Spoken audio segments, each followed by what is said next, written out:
mga subscriber ng Viva Max, was napanood nila yung mga Panukso.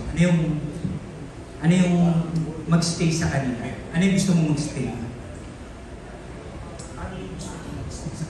Ano yung takeaway ng audience? Siguro yung ating importante na sinasabi ng pelikula kasi isa doon sa character isa sa mga character doon sa pelikula na may pinaka-importanteng mensahe ay yung character din ni Sean na ipinaglaban niya yung kanyang pangarap.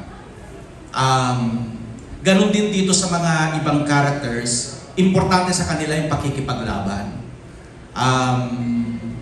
At kung anong ginagawa nila para marating yung gusto nilang paroonan, gusto nilang ipaglaban. That's why very important, ayoko muna mag-spoil, may isa akong visual doon, yung naiwan, yung kaisa-isang dancer na yon, na naiwan doon sa stage. On that day na shoot namin, meron akong pinahanap na prop na ipasuot sa kanya. Kasi para sa akin, napaka-importante yung visual na yon. Ayun. Ayaw ko munang sabihin kung ano yon, pero napaka-importante yung pan na yun. Kasi yun ang maglalahad ng kanilang inaasahan. Okay, salamat Derek. Sa cast na lang, last question. Paano kayo in real life, paano manukso kayo sa mga tao na parang interested kayo or you're finding them interesting? Paano yung panunukso ninyo? Or flirt, ikipag-flirt? Ganun. Okay, dito naman tayo kay Calvin. Ayun, syempre,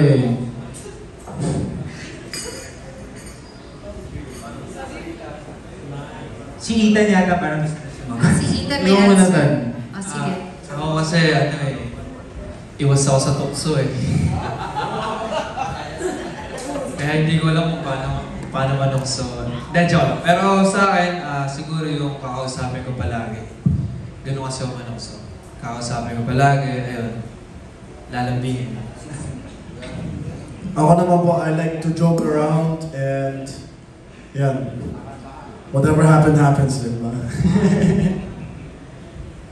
For me, gusto ko po kasi nakipag-deep talks ako sa tao. Like, gusto kong makilala siya ng malalim. Ayoko yung parang landian agad, na parang, okay, hi, yung gano'n. Pero parang wala namang sense kasi ayoko din magsayang ng oras sa isang tao, wala naman din. Like, hindi rin naman invested sa'yo. So, I really like to get to know him more. Siguro yun yung way ko ng pananukso. Yeah, I gotta say, way ko ng panunukso. Hindi ko alam eh. Parang, I guess I just show who I really am. Like, my personality and just be myself. Like, hindi naman ako nag-effort para manukso or mang-akit or anything like that. But yeah, I just show who I am. Kasi I don't want to be with someone who doesn't fully like me for who I am. So, pinapakita ko na yung 100% kung sino ako. Yeah. Sa akin po kasi, ewan ko, sobrang bait ko po kasi talaga. Ewan ko kung bakit po ganito. Hindi, joke lang. Ako siguro po, maano po kasi ako madaldal ako pagdating po sa mga kinakausap ko eh. Kumbaga, maano po ako, ma-joke po. Kunyari, kumain ka na ba? Kain mo ko, ganun. Hindi ba? Tapos kumbaga, araw-araw ko po siyang kinakausap. Siyempre din po, nag-e-effort din po ako dun sa tao. Yun po. ayun, lagi ko rin po kakausapin. Tatanungin mo lang yung kumain ka na ba? And effort yan ako. Okay. Thank you guys. Okay, maraming salamat po. Moving on to CJ Buado from CJ Says Vlog. Hi Derek, good afternoon everyone. So, kay Derek muna. Derek, di ba yung sa Magic Mike naging franchise siya? So, if ever na maging successful itong Kapanukso and magandang title kasi yung Sin City. So, are you willing to do na franchise of the film? I really don't know. Depende yan sa mga producers. I cannot speak for them. Yun po, hindi ko masagot.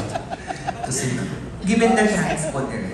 given the chance, why not? And kung may magandang kwento, sa akin kasi importante maganda yung kwento eh.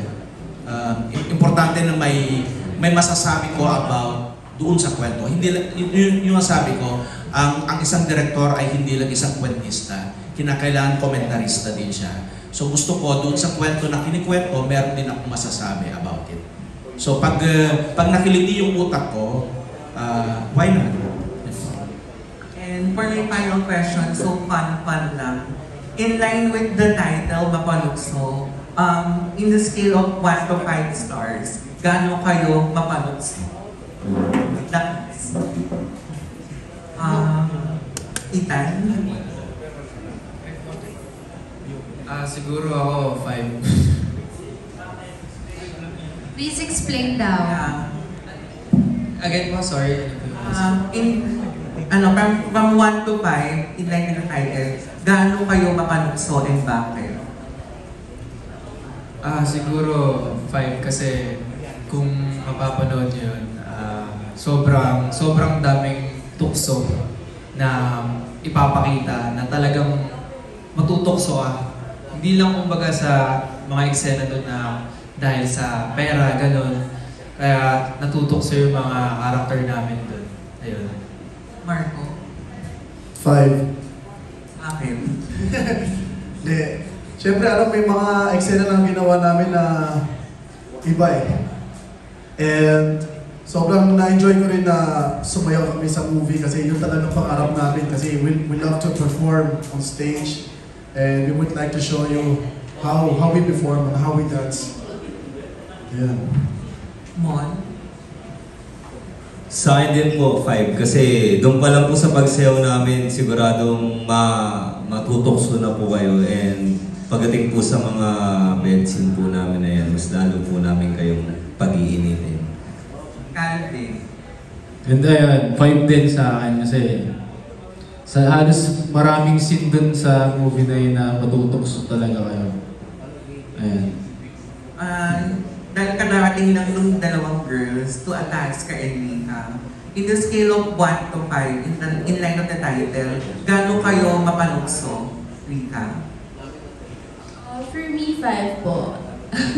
Dahil natin sa mga intimate scenes namin, abangan niyo po yan. And of course, yung performance po ng BMX5 and ng ibang co-actors po.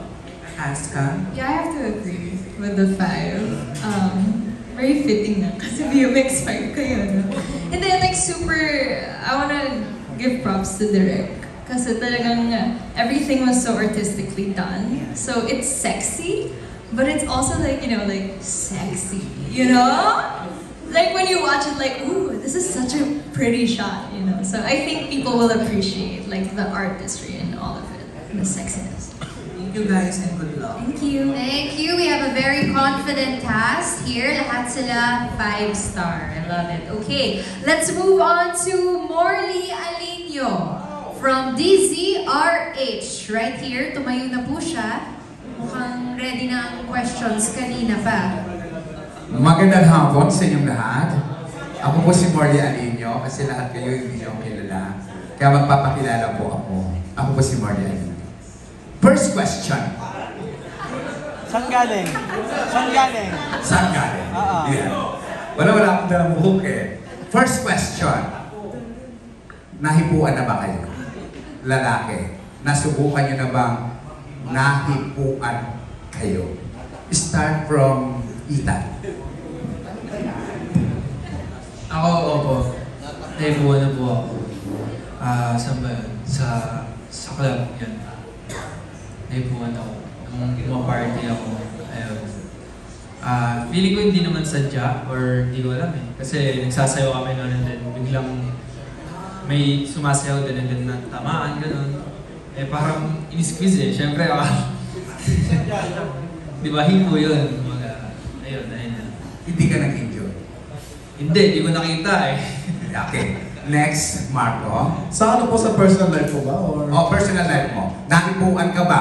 Halimbawa, may show kayo, hinipuan ka ba? Nag-enjoy ka ba? Without Without permission. Without permission. Without permission. Hindi. Pero na-experience ko na yan, yung tipong ano pa naman yan, school tour pa naman yan, kasi nung dati kasi nasa isang boy group po kami, Click 5. And yan, thank you po kami sa mga bata. Tapos may mahawas ng ko. Kaya nagulat ako, sino yan? So, sino? Basta di ako nag-enjoy dun eh. Kailangan ng permission ko eh. Okay, Rika? Yes. Parang we were like in a hotel party po. And then, so madaming boys. And hindi ko po sila kilala kasi in-invite lang ako ng girl na friend ko. And then, parang nag-CR ako and then may guy na sumunod sa CR. Kasi parang connected siya sa room eh, yung dalawang rooms yung CR. So parang nilock yung door and then nagpa-picture siya sa akin using my phone. Tapos, pagka-mirror picture namin, hinawakan niya ako sa bot and then he posted it on my Instagram account. And then, parang dun, akala ng boyfriend ko before, like yung ex-boyfriend ko, is nag-cheat ako sa kanya. But, no. At-ask ka.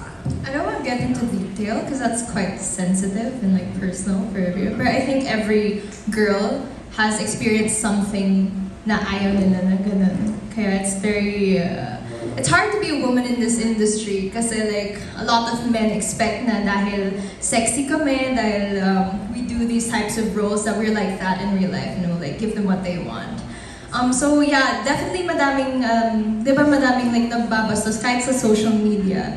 And I think this is, press conference like this is like a platform to say na just because we're doing that type of roles, it doesn't mean na ganun kami in real life. And it's important to all respect one another. Like even sa mga lalaki, I feel na I love our movie because it really raises awareness to the issues that even men face within the industry. Like let's say sa pagiging sexy dancer, parang natakal yung mga issues ng mga lalaki sa like mental health or mga pinagdadaanan din nila. So yeah. Ako po, parang araw-araw naman ako naiipuan eh. Parang araw-araw hindi, ako naipuan naman na ako. Kumbaga, para sa akin kasama sa pagtanda ko yun eh. Kumbaga, syempre, lalo na elementary, pag may mga tinutukso kang mga kaklase mo na, kunyari, bakla kang mga to, gano'n. Ayan po.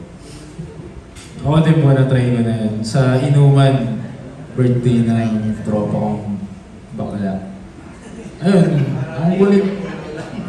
ang kulit na, yakap na nangyakap. Tapos bigla na lang umawag sa hita ko.